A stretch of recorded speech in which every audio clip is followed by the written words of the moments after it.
Muy buenos días a todos y bienvenidos a una nueva edición del podcast El Informante. Hoy vamos a tratar un tema que nos invita a reflexionar como ciudadanía y como sociedad: periodismo y censura. Los medios de comunicación tienen como objetivo primordial proporcionar la información necesaria a la ciudadanía para acercarla con su entorno y explicarle los hechos que más les incumben. En ocasiones son los mismos periodistas quienes deciden dejar de lado algún tipo de información que consideran pueden traer fuertes consecuencias hacia su persona, hacia el medio o hacia sus entrevistados. Es ahí cuando se hace presente el fenómeno de censura, es decir, la reprobación de contenidos y opiniones por considerarse contenido a la moral, a la cultura, a la política o a algo personal. Al hablar de censura decimos que es la intervención total o parcial de las autoridades en los contenidos de los medios de comunicación social, con el fin de controlar los mensajes que emiten.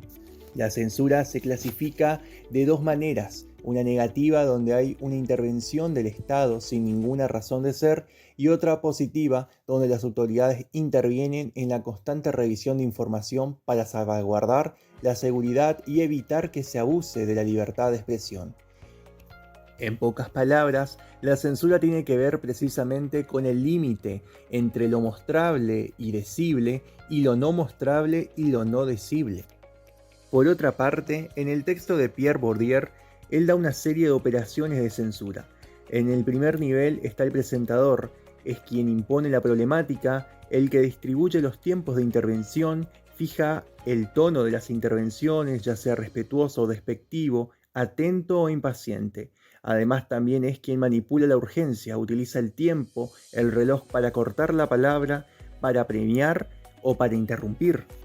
Él también hace hincapié en la composición del panel de invitados, ya que es importante porque es lo que ha de dar una imagen de un equilibrio democrático. Él dice que en este guión, donde todo está previsto de antemano, la improvisación prácticamente no tiene cabida, ni la palabra libre, ya que es considerada demasiado arriesgada, incluso peligroso para el presentador, para su programa o para la línea editorial. Entonces queda claro que la censura es una acción que proviene de las esferas del poder público, con el objeto de limitar el entorno privado, en unos casos para posibilitar la convivencia y el pleno respeto a todos los derechos y libertades, pero en otras situaciones se manifiesta como una herramienta abusiva para conservar el poder o preservar una ideología. Por ejemplo, en el texto Cómo mueren las democracias, se habla del chavismo, el cual controlaba gran parte de los medios de comunicación y desplegó una inmensa maquinaria gubernamental a su favor.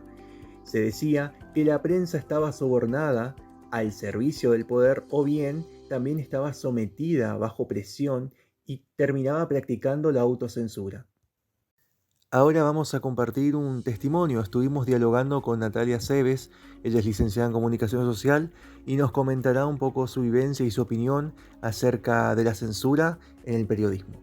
Bueno, creo que es bastante amplio el tema de tratar la censura y su relación con el periodismo, ¿no? Primero deberíamos acordar de qué hablamos cuando hablamos de censura. Si hablamos de la censura en su estado más exacerbado, bueno, nuestro país tiene lamentablemente sobrados ejemplos en la historia, pero como periodista, como comunicadora social, considero que nadie está exento en este ámbito, en esta profesión, de recibir sugerencias o presiones para decir o dejar de decir ciertas cosas o decirlo de algún modo que no moleste.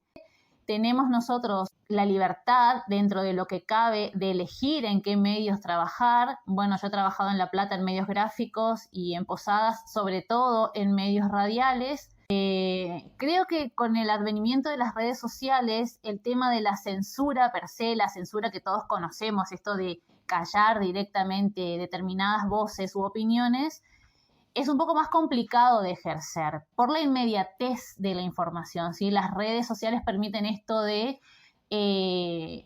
lo que digo se conoce al momento, ¿sí? En tiempo real. Entonces, la censura, como la conocemos, requiere de un tiempo, un paso anterior, que es el de examinar eso que se va a publicar o decir para poder cortarlo, coartarlo o directamente callarlo.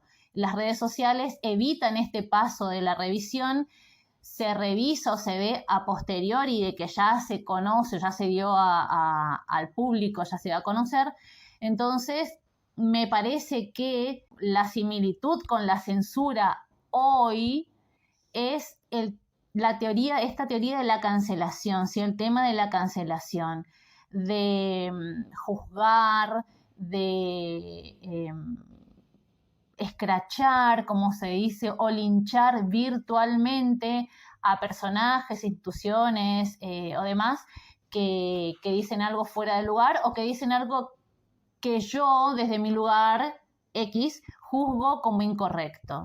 Particularmente yo censura como tal nunca he recibido en mi profesión. Calculo que no, por mi personalidad no lo hubiese permitido tampoco, porque considero que nosotros como formadores de opinión, como comunicadores sociales, tenemos la responsabilidad de mantener nuestra libertad de expresión a como dé lugar. Sin libertad de expresión no hay ningún otro tipo de libertad posible. Lastimosamente, la historia ha demostrado que los periodistas son víctimas frecuentes de las dictaduras y cientos de profesionales de prensa sufrieron y sufren todo tipo de hostigamiento hasta hoy día. Nosotros llegamos al final de este podcast El Informante. Nos encontramos en una nueva edición.